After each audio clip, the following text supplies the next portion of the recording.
அர்த்தமுள்ள ஆன்மீகம் பகுதியில் உங்கள் அனைவரையும் சந்திப்பதில் மிக்க மகிழ்ச்சி. இன்னைக்கு நம்ம என்ன பார்க்க போறோம் சொல்லி பார்த்தோம்னா, வீட்டிலே எந்த மங்கள பொருட்கள் தீர்ந்து விடக்கூடாது அப்படிங்கிற ஒரு கேள்விக்கான விடையைத்தான் பார்க்க போகிறோம். நமக்கு மங்கள பொருட்கள் அப்படின்னு சொன்ன உடனேயே நமக்கு மஞ்சள் குங்குமங்கிறது ஞாபகத்துக்கு வந்துடும்.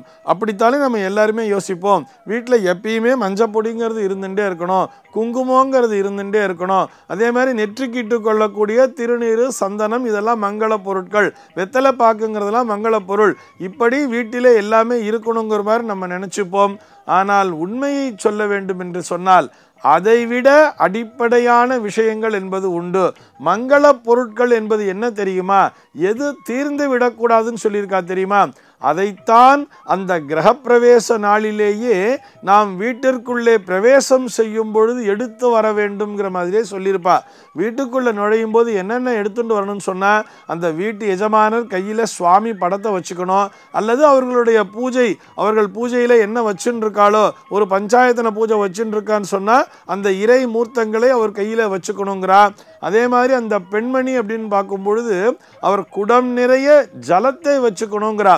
ஆக வீட்டிலே என்றென்றுமே அந்த தண்ணீர் என்பது இருந்து கொண்டே இருக்க வேண்டும். குடிக்கின்ற ஜலம் ஒரு குடத்திலே, ஒரு பானையிலே எப்பொழுதுமே தண்ணீர் என்பது இருந்து கொண்டே இருக்க வேண்டும் என்பதை நினைவிலே கொள்ள வேண்டும்.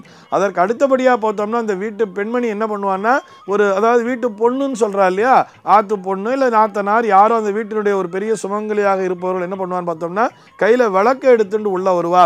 அந்த விளக்கு என்பது ஒரு மங்களகரமான விஷயம். தினந்தோறும் வீட்டிலே விளக்கேற்ற வேண்டும் சொல்கிறார். இது எல்லாவற்றையும் விட ஒரு தட்டில் ஒரு 5 விஷயங்களை வச்சிருப்பா. அந்த நாள்லலாம் நிறைய பேர் பெண்மணிகள் வந்ததுனால இந்த 5யுமே தனித்தனியாக கையில் கொண்டு வந்துட்டு இருந்தா. ஆனால் இன்னைக்கு அந்த அதிகாலை நேரத்தில் எழுந்து வர்றதுக்கு மனுஷா வராதனால என்ன பண்ணுறான்னு பார்த்தோம்னா, இந்த 5 பொருட்களையும் ஒரு சின்ன சின்ன கப்பில் எடுத்து வச்சுட்டு ஒரே தட்டிலேயே வச்சுட்டு ஒரு பெண்மணி வந்துடுறா. இந்த 5 பொருட்கள் தான் என்றுமே வீட்டிலே தீர்ந்து விடவே கூடாது. இது என்ன சார்ன்னு சொன்னால், உப்பு, பருப்பு, அரிசி, தவிடு, வெல்லம்னு சொல்கிறார். தவிடு என்பதை நான் எதற்காக அப்படிங்கிறத நான் பின்னாடி சொல்கிறேன். முதலாவதான விஷயம் என்னன்னு சொல்லி பார்த்தோம்னா, உப்பு என்பது, இந்த உப்பு என்பது என்றென்றும் வீட்டிலே இருந்து கொண்டே தான் இருக்க வேண்டும். உப்பு தீந்து போச்சு அப்படிங்கிற வார்த்தை அந்த பெண்மணியினுடைய வாயிலிருந்து வரவே கூடாது. அதுக்கு தான் அந்த நாள்லலாம் என்ன பண்ணான்னு பார்த்தோம்னா, வெள்ளிக்கிழமை தோறும் கண்டிப்பாக வீட்டில் உப்பு வாங்கிட்டே இருப்பா. வீட்டு வாசல்லையே கொண்டு வந்து விற்பா தெரியுமா, உப்புன்னு வித்துட்டே இருப்பா. இந்த கல் உப்பு என்பது தான் பிரதானம். அதனையும் நினைவிலே கொள்ள வேண்டும். நான் அயோடைஸ்டு சால்ட் யூஸ் பண்ணுறேன், அதை யூஸ் பண்ணுறேன், இதை யூஸ் பண்ணுறேன்னு சொல்லி இந்த சால்ட் மட்டும் வச்சுன்னு இருக்கிறதுனால பிரயோஜனம் இல்லை. இந்த கடலிலிருந்து எடுக்கப்பட்ட அந்த உப்பளத்திலிருந்து கொண்டு வரப்பட்ட அந்த கல் உப்பு என்பது வீட்டிலே என்றென்றும் இருந்து கொண்டே இருக்க வேண்டும். 10 ரூபாய் காசும் ஒவ்வொரு வெள்ளிக்கிழமையும் கண்டிப்பாக வாங்கிடணும். சார் வீட்டில் சேர்ந்துட்டே போகிறதுன்னு சொன்னால், ஓரளவுக்கு சேர்ந்த பிற்பாடு அந்த உப்பை கொண்டு போய் ஏதாவது ஒரு ஆசிரமத்திலேயோ அல்லது அருகிலுள்ள ஆலயத்திலோ கொண்டு போய் சேர்த்து விட வேண்டியது. ஆக உப்பு என்பது பிரதானமான விஷயம், வீட்டிலே இருந்து கொண்டே இருக்க வேண்டும். அதற்கு அடுத்தபடியாக பருப்புன்னு சொல்கிறார். பருப்புன்னு சொன்னால் இந்த துவரம் பருப்பு சாப்பாட்டுக்கு யூஸ் பண்ணுறோம் இல்லையா, அந்த துவரம் பருப்பு என்பதும் வீட்டிலே என்றென்றும் இருந்து கொண்டே இருக்க வேண்டும். பருப்பில்லாமல் கல்யாணமா அப்படின்னு சொல்லுவா தெரியுமா? ஆக கல்யாணம்னு சொன்னாலே திருமணம் மட்டுமல்ல, மங்களகரமான விஷயம்னு அர்த்தம். பருப்பு இல்லைன்னா மங்களகரம் என்பது இல்லை.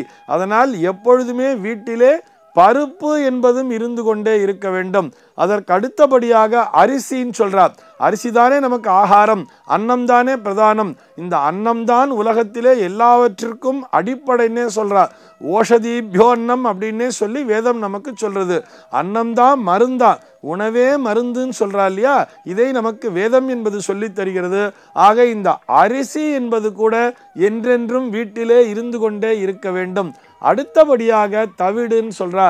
இது எதுக்காக தவிடுன்னு சொன்னா, வீட்டில் நம்ம மட்டும் இல்லை, நம்ம வீட்டில் எப்பயுமே ஒரு பசுமாடுங்கிறது இருந்துட்டே இருக்கணும்னு சொல்றோம் இல்லையா. ஆக அந்த பசுமாட்டிற்கு தேவையான தவிடு என்பதும் வீட்டிலே இருந்து கொண்டே இருக்க வேண்டும். சார் எங்கள் வீட்டில் பசுமாடு இல்லை, அப்போ நான் தவிடுக்கு பற்றி நான் என்ன வச்சுக்கணும் அப்படின்னு சொல்லி கேட்டால், அந்த அடுத்த தானியம் அப்படிங்கிற ஒரு விஷயம் இருக்கு இல்லையா, வேறு ஏதோ ஒரு தானியத்தை வைத்து கொள்ள வேண்டியது. என்றென்றும் நம்ம வீட்டில் அந்த தானியம்ங்கிறது இருக்கணும். அல்லது அந்த தவிடை எது சாப்பிட்றது, பசுமாடுங்கிறது சாப்பிட்றது இல்லையா, அந்த பசுமாட்டிலிருந்து கிடைக்கக்கூடிய உச்சபட்சமான ஒரு நல்ல பொருள் எதுன்னு சொல்லி பார்த்தோம்னா, பரிசுத்தமான பொருள் எதுன்னு சொல்லி பார்த்தோம்னா நெய் என்பது. அந்த பசு நெய் என்பதும் வீட்டிலே இருந்து கொண்டே இருக்க வேண்டும். இந்த பசு நெய்யை கொண்டுதான் விளக்கினை ஏற்ற வேண்டும் என்பதால் இந்த நெய், அதாவது ஒன்று தவிடு வச்சுக்கணும்.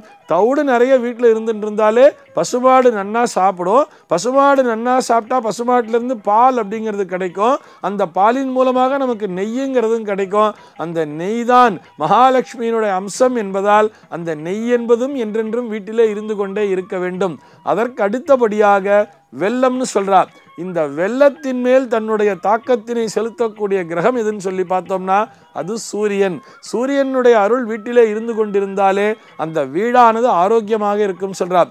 வெல்லத்தை தான் நாம் இனிப்பு அப்படிங்கிற ஒரு விஷயத்துக்கு யூஸ் பண்ணணும். ஆனால் நம்ம இன்னைக்கு என்ன பண்ணுறோம், அதையெல்லாம் ப்ராசஸ் பண்ணி சுகர், அதாவது ஒயிட் சுகர், வெள்ளை சர்க்கரைங்கிறத யூஸ் பண்ணிட்டு இருக்கோம்.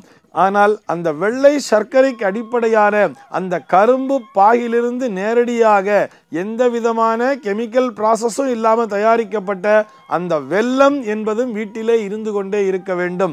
ஆக மீண்டும் ஒருமுறை நினைவூட்டுகிறேன், எந்த மங்கள பொருட்கள் என்று சொன்னால் உப்பு, பருப்பு, அரிசி, தவிடு, வெல்லம். இந்த தவிட்டிற்கு பதிலாக நெய் என்பதையும் வைத்துக் கொள்ளலாம்.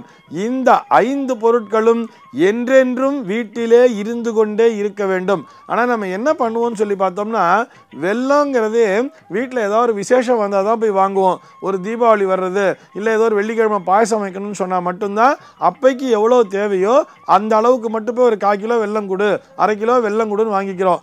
ஆனால் என்றைக்குமே மாதம் பட்ஜெட்லேயே எப்பயுமே வெல்லத்தையும் சேர்த்து வாங்க வேண்டும் என்பதை நினைவிலே கொள்ள வேண்டும். வெல்லம் என்பதும் வீட்டிலே இருந்து கொண்டே இருக்க வேண்டும். இந்த 5 பொருட்களும் எவருடைய இல்லத்திலே தீர்ந்து போகாமல் என்றென்றும் இருந்து கொண்டே இருக்கிறதோ அந்த இல்லத்திலே நிச்சயமாக என்றென்றும் மகாலட்சுமியானவள் வாசம் செய்து கொண்டுதான் இருப்பாள். சர்வே ஜனாஹ சுகினோ பவந்து.